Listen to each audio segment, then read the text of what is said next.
The overall goal of this protocol is to evaluate the drug sorption of tubes in administration sets using an infusion pump.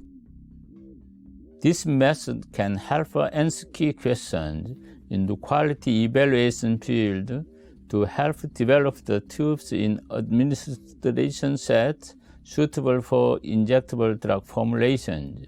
Though this method can provide insight into the sorption evaluation of drug to tubes in administration set, it can also be applied to other systems like accessorized tubes of administration set. Demonstrating the procedure will be Dr. Hyo-Jin, a research professor from my laboratory.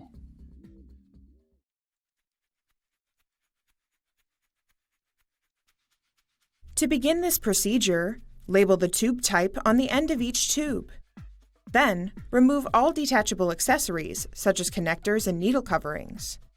Using a sharp razor, cut the tubes to 1 meter in length from the connection of the drip chamber. Next, in labeled 1-liter glass bottles, dilute the drug injections with a 5% dextrose solution. Gently swirl the bottles to mix each drug solution. Transfer the diluted solution to an amber vial. It is important to mix the drug solution gently to prevent the generation of bubbles in bottles.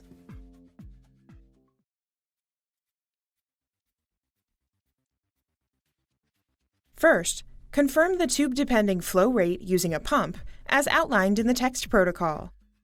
Then, connect the end of one tube to a syringe. Immerse the other end in a bottled drug injection.